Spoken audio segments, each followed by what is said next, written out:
scurrying over as we speak. But workshop today on making the most of professional conferences and organizations. We encourage you as graduate students to join professional organizations, present at professional conferences. In fact, we even require you to present your research paper at a professional conference. And our students really do extraordinarily well in that area. Typically, by the time a student gets their PhD in our department, they've given at least several professional presentations. Some students, it takes them 2 pages on their CV to list all the professional presentations. But we don't really provide you with a lot of information about what organizations to join, how to best get involved in these organizations, how to go about doing a good job when you're presenting a paper at a professional conference. I think that's in part because the faculty have been doing this for so long, we kind of take it for granted. I remember several years ago, I was at the annual meeting in the American Society of Criminology, and 2 of my grad students were there, and they were there for the first time. And the night before one of them was scheduled to present, I get this frantic phone call asking me, what should I wear? And it never occurred to me to, advise my student in that area, or that this was even something that would come up. And I think the student later discovered that whatever you wear at the criminology meetings is perfectly fine. But of course, being his first meeting, he had no idea, and was wondering, should I wear a tie, a nice jacket? And so I told him, just dress like I do. But in any event, so we decided to hold this session, and Allison actually was the one who provided the idea for it. Because, again, taking things for granted, I wasn't aware that there was any sort of need for it, but apparently there is. And so we have 2 faculty who are presenting, one of whom is here, and 2 graduate students, one of whom is here. And we're going to begin with Jennifer. Jennifer, do you know everyone and vice versa, or should we do introductions? I definitely know everyone's face, but I only know about half your names. Why don't we do introductions? If we go around, just tell everybody who you are. Hi, I'm Dimitris Zaras. I'm a first-year PhD student. What other kind of information should we provide? I don't know. I'm Melinda Johnson. First year. Hi, I'm Juhyung, second year. Hi, I'm Jennifer. Hi, I'm Allison, second year. I'm Emily Pringle, second year. Or first year. Promotion. Nice to be thinking ahead. Kemal Budak, first year. Okay. You all know me. I presume you all know Sabine. And so Jennifer knows, so not to be confused with the Turn it over to you. All right. So I'm actually really happy to talk at this particular topic of, we used to call these pro seminars. Is that what this Yeah, specifically first is? seminar Okay. workshop. All right. So I'm really happy to be here because conferences have been one of my favorite parts of graduate school. And a lot of that is because I feel like I find kindred spirits there for the specific things that I study. My major area is inequality, and my specialty area or minor is education. So I'm going to tell you, I'm just going to go through, I have this handout, but I'm going to hand it out after I talk, otherwise I think it'll just be pretty boring to listen to me talk. But I go to a few different, I go to a few different conferences. So I go to ASA every year, or I started going maybe my 3rd year, but I think that's a really important conference to go to for all of us. And then for my specialty areas, I have gone a couple times to AERA, which is the American Education Research Association, which is like a former grad student here told me about it actually in one of our seminars together, and she described it as the Disneyland of education research, which is pretty true because in criminology, that conference can be that way too. Like the program thing is really huge. Like I think the attendance might be higher than ASA's. So those 2, and then I go to a really, really small conference annually as when I can afford it called SEA, which is the Sociology of Education Association. And I learned about that one through my advisor, Rick. So one thing that's in common with those 3, though, is that there's a kind of a core group of sociologists that go to all those conferences. So a lot of times there'll be a formal section in ASA, and you can see it on the ASA list of sections on the website. But then that section itself may reincarnate itself at other conferences. So at AERA, there's these things called SIGs, SIG, special interest groups. And so there's one that's about the social context of learning or something, which translated basically means that lots of sociologists are in that SIG. So if you go to kind of the social events that they have at AERA, it's oh, these are all the ASA education section people. So the core group of, oftentimes there's a core group of sociologists that you'll see at the specifically sociology conferences that you may go to. So, okay, so that's the 3 conferences I go to and the experiences I've had going to those. And then I have gone to a few of the regional ones, but since conferences are expensive and also time consuming to put together a submission, and you have to get it in like way in advance too. So for those 2 reasons, some years I don't go to 1 or 2 of them. So I'll kind of think in advance which ones I'm gonna do that given year. Okay, so now I'm gonna talk about how I prepare conference presentations. So there's 2 general, I guess there's 3 general types of presentations you can do. And I'm mostly just gonna talk about presenting a paper. So this is when you have a PowerPoint, usually, prepared, and you have the podium, you're in the front of the room, and you're talking to the group of people. The other 2 I'm not gonna talk about, but those are called roundtables and poster sessions. But I'm gonna talk about paper presentation. So, one basic rule of thumb I've heard is that you should, when you're making your PowerPoint, devote a minute per slide, but I rarely can squeeze my presentation down to that. So, usually my presentations end up being 15 to 20 slides. And then I'll give you this and give specifics about the order of slides you might consider putting things in, but you would include the title slide, you introduce the problem, brief literature, theoretical framework, research questions, methods. I'll be giving you this. But it's things that you really do need to include in your presentation and the general order. The order, that can be negotiated and it might depend on. So for instance, when I do a qualitative presentation, a lot of times I'll do my research question earlier on. And then a quantitative one, I'll build more with like the literature first, and then I'll get to the research question. So, okay, so one good piece of advice I've received at mini conferences in preparing the PowerPoint is condense the front part. So that means don't spend your 12 to 15 minutes talking about literature, because chances are a lot of people in the room like the literature you like, they've read it too. So you want to spend the majority of your time on your findings. Which doesn't mean exclude the front part, it just means hold yourself to keeping that part smaller for your time that you give to it. Okay, so on here I talk about how to introduce the problems and strategies you can use to make a PowerPoint interesting in the very beginning. But I'm gonna just, for talking, I'm gonna talk about some things for formatting the finding slides. And so I'll pass this around. So these are some sample slides from 2 different presentations I've done. And these are just the finding sections. This is kind of, into the PowerPoint. So these are just slides in isolation. But you'll see the first one is a quantitative project that I presented, and you can pass this around. So just take a look at the slides. So instead of putting numbers, or real tiny numbers in a regression table, one strategy you might consider, and of course it depends on your project, but instead of putting if effect sizes, or like if you're not using coefficients where you need to see positive or negative, or let me try that again. If there's significant effects, you might consider just putting a positive or a double positive plus sign if there's a positive in that cell, and then just 1 single negative if it's pretty significant, and 2 negatives if it's 0.01 or 0.001 level. So what I did in that first slide there is I omitted the numbers, and then I just left cells blank that weren't significant. It's easier on the eyes and it's faster to interpret when you're sitting in the audience. But if you really want to keep the numbers, stay away from making them really tiny on the screen. And then the other 2 slides are from a qualitative presentation, and so what I wanted to show with those quotes there, if you're of course, if you're doing an interview study, for example, your data are the quotes.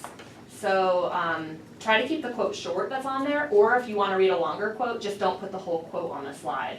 You can read it and then maybe just have the main part that you want the audience to see or to remember on the slide itself. Or another thing I've seen people do is they'll put the whole quote up there, but the parts that aren't that they don't really want to emphasize are in grayscale font, and then the really important part of the quote that the researcher wants the audience to remember is in bold text, or it's in black. And then I also have a picture next to it, so just so the whole PowerPoint presentation isn't all text, because that can get monotonous. And so what I did for that, I just pulled a stock photo of a school that's kind of like where that teacher teaches. Don't use the actual photo of the person or the place, obviously, but that just helps make it more proximate to the person watching your presentation. and they can, you know, imagine and visualize the setting. Okay, so those are some ideas for finding slides. Oh, and at the bottom there, that's kind of a chart that, it's an overview of the 4 different types of quotes I was showing. And so I went one column at a time, showed a quote, then went back to the same table, and then showed the next column, showed a quote that shows that column. And then, so it's like you're building the chart over time, and you can make the chart, you know, when you are done with a point on a PowerPoint, you can turn it into gray. So it's still on the slide, so, you know, the people in the audience know, like, oh, this still goes with the same, this is still an overall project, but we're done talking about that now. Now we're on the part that's bolded. Okay, so that's all I'm going to talk about, how to prepare presentations. About how to network, one thing, when I was just getting started with conferences, I did not do this, but after I had gone to 1 or 2, I started looking in the program, which in most conferences it's available online before you go. But I look in there and see if there's people who I like their work, or maybe I've never read their things before, but I see that they're like under this topic in the index of the program or something. And so if their work looks really interesting to me, then I will email them in advance of the conference. And so I would say, I mean, you don't necessarily have to do this at the first few conferences you go to. I mean, I didn't, but you may decide to. But after you kind of get used to what a conference is like, and you actually are aware of which scholars interest you, or people you want to learn something from, or ask something about their research to them about, or get their input on something you're doing in your research, then email them in advance. So I'll email them at least a month in advance, because if it's too last minute, then it's not really considerate, and also they probably don't have time at that point.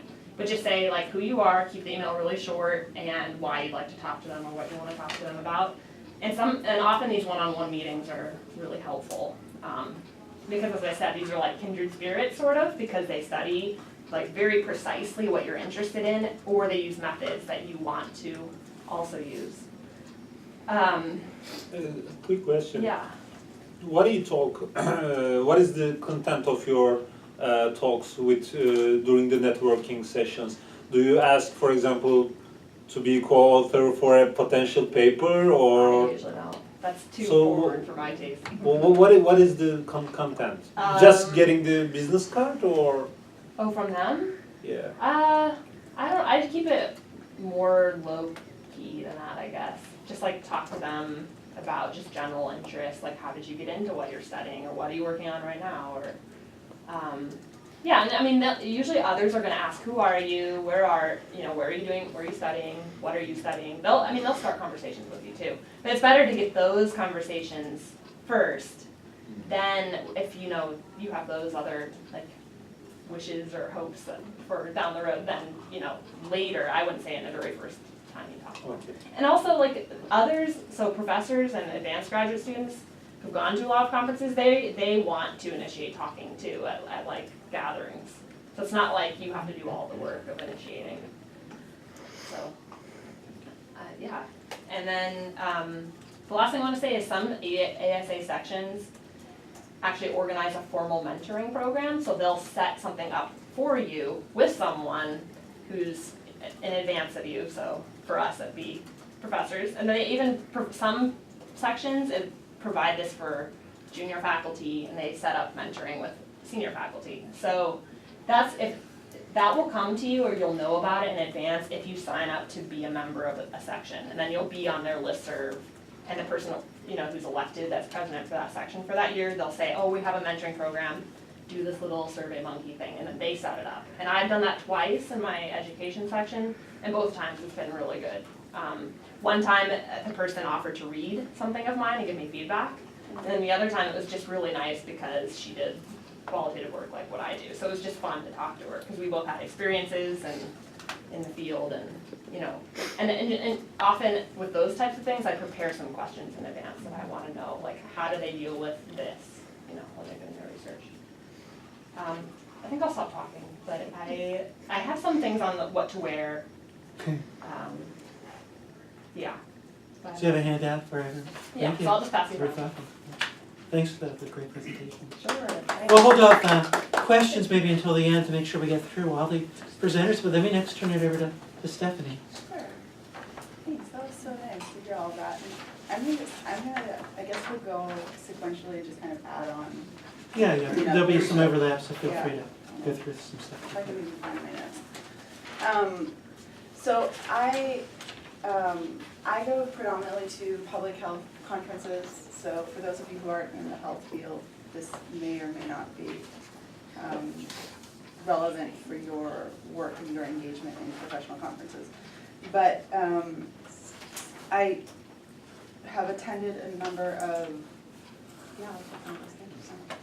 conferences which are very specific to my field, right? So I do intimate partner violence research, and so I go to Sexual Violence Research Initiative conferences, which is a big global conference on researchers just doing research on sexual violence. So it's a very small, intimate, I mean, it's not intimate, it's like 300 people, but more intimate than like ASA, for example. And so those are the types of conferences that I'm more familiar with, the international ones. And then I have gone to a couple of the bigger American domestic conferences like PAA last year, which was an eye-opening experience. But just in terms of some of the, I think you guys, I see all of you all the time, so if you ever have questions about my experiences, you can also just come and ask me.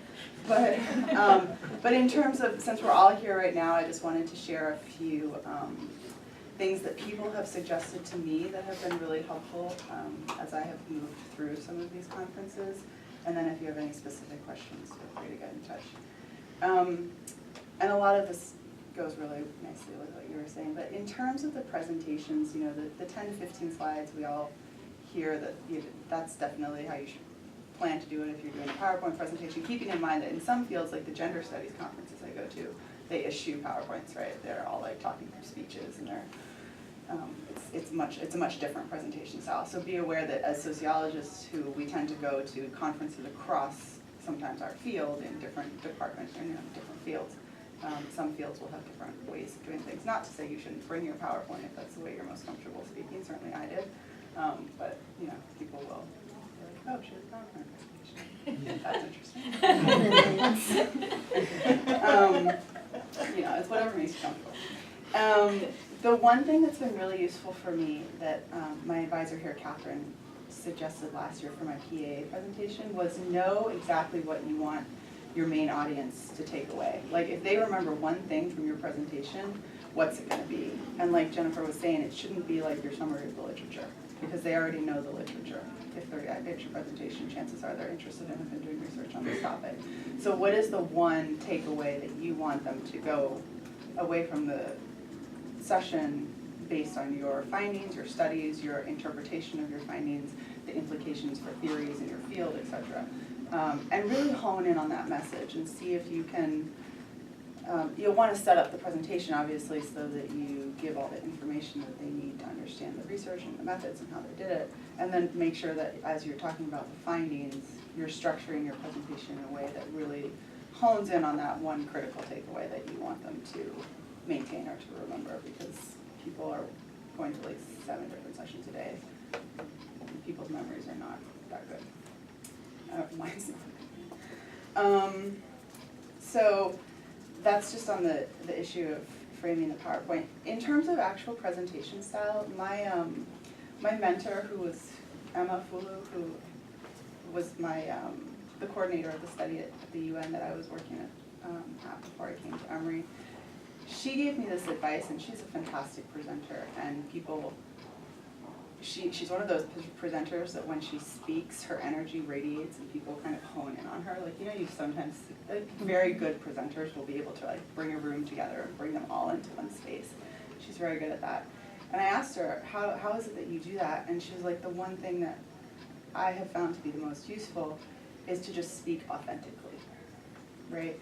So I think a lot of times, particularly as young researchers, we go into these conferences and there are all these big names and there are all these people and there's so much energy and there's so much going on. And we're like, oh my God, everybody knows so much more than I do. And that's fine, but you also know some things too, particularly about the work you do.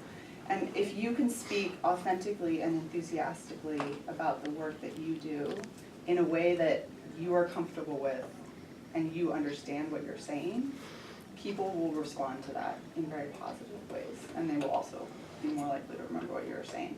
So if you try to incorporate 3 different theoretical frameworks in your introductory slides that you kind of have an idea about and you think are really important because other people will probably ask you about them, but you're not too certain on them, I would say don't include them because you're gonna get nervous talking about them, you're gonna get flustered, you're gonna get bogged down in things that you don't actually know, you aren't as comfortable talking about, and it's gonna detract from your presentation.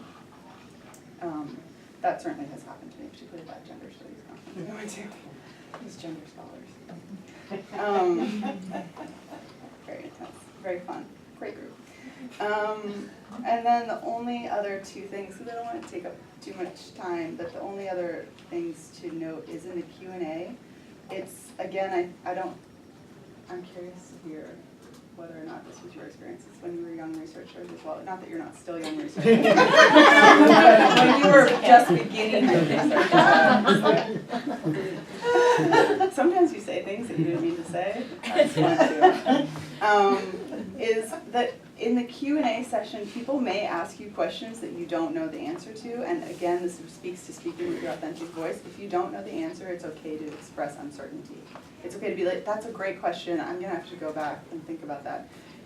Keeping in mind that you need to also be well prepared for your presentation for questions that may get, like if I'm presenting on gender inequality in Myanmar and they're like, have you ever thought that gender might be socially constructed? And I'm like, interesting thought. That's not good. You should know the basics of your field. But if there's some kind of nuance. Just say no. Absolutely I'm really biological. going to change my research.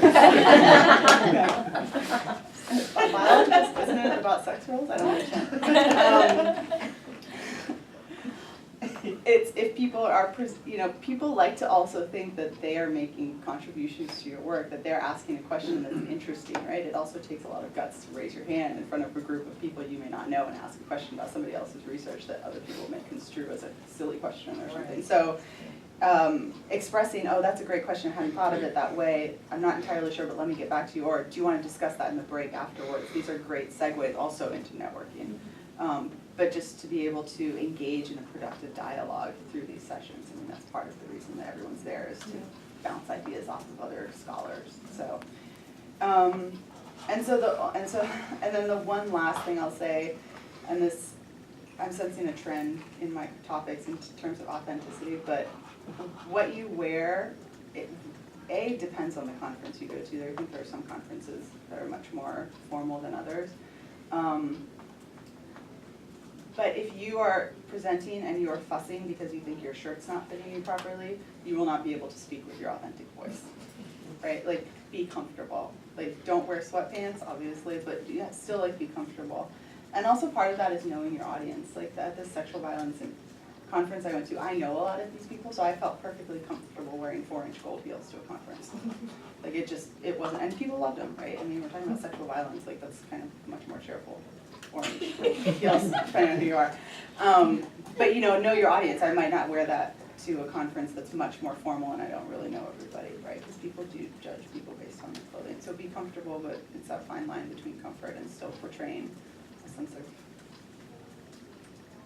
decorum. Is that the word I'm looking for?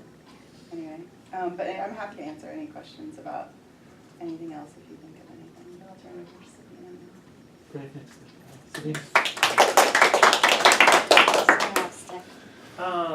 So I'm going to sort of start, I think all this has been really great so far, and I'll sort of start maybe by saying a little bit about why go to conferences anyway? I mean, what's sort of the point of going to a conference, and what is it that you're hoping to do at a conference? And I've sort of thought about 4 different kinds of things that you might be hoping to do or hoping to get out of attending a conference. So one of the, I mean, a lot of these are sort of out there, but there's just a different way of thinking about this. So first, you might want to meet people, right, with the hopes of networking, creating, future possibilities for mentorship, getting feedback, talking about things with other people in your field. The second thing you might hope for is to get feedback on the actual research that you've been doing, right, so that in the process of presenting, you get some kind of feedback. I think a third one is to get inspired, to sort of, see the research that's going on in your field, maybe not in your field. I always found, just as a very quick side note, one of the things that was a lot of fun for me as a graduate student was to go to talks that weren't even in my field, but were by people who were interested. And you sort of say, wow, like that's great. Like here's an interesting way of thinking about doing research or a particular topic. And finally, and this is variable depending on your position and what you're hoping to do, but is to make an impression and get, so that people know about you and know about your research, right? These are sort of, I think, goals that you can hope for out of conference attendance. So I'm going to sort of talk about things with some of those goals in mind. So which organizations do you join, and which conferences do you go to? And obviously the answer is it depends. And it depends on your specific field. So you mentioned you go to education associations, you go to gender conferences, public health conferences. I go to just PAA meetings, Population Association of America, and ASA. Those are the only two conferences. Well, that's not entirely true. I've attended some other conferences, like the Nordic Sociological Conference, when I was studying some stuff on Nordic countries and I lived in Europe. But that's not something I would make it. I mean, I wouldn't go out of my way at this point. I think the smaller, the more focused it is, actually, the more you can accomplish. Sort of meeting people, getting feedback, and potentially making an impression.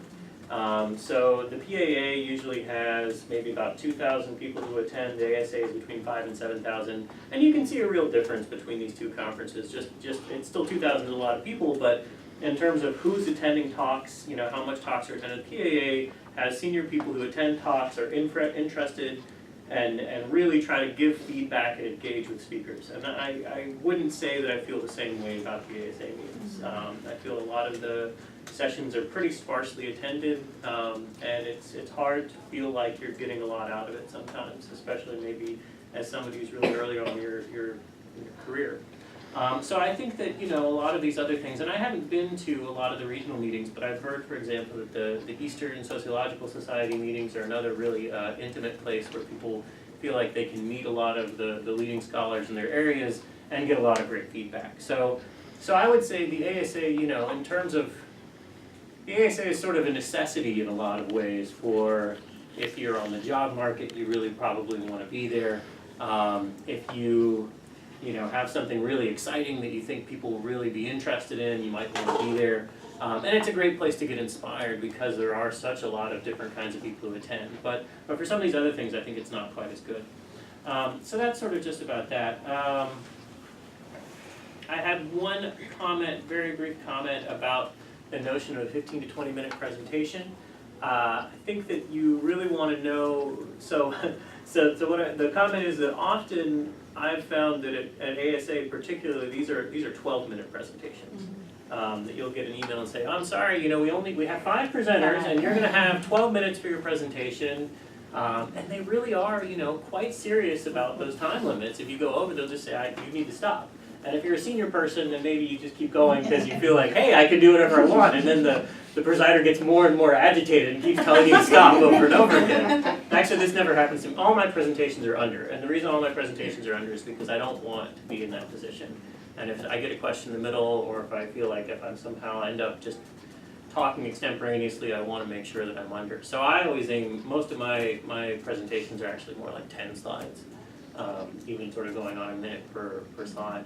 The thing I'll say about presentations and how I sort of learned to be a better presenter, I don't know if I'm a good presenter, but improved my presentations over time. You know, my first few presentations, I'd say years 2 through 4 in graduate school, I felt very uncomfortable with, and I felt very unhappy about how well the presentations went.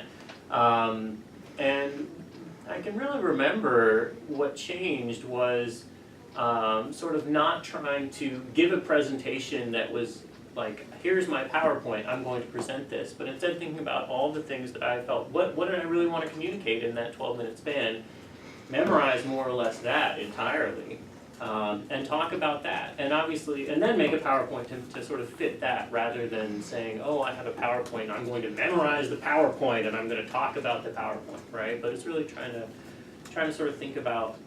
So part of this is to say, you should be able to give your talk without your slides, I think.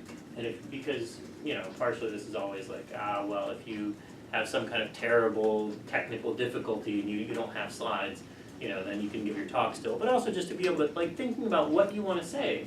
If you can give your talk without your slides, then that means you know what you want to say.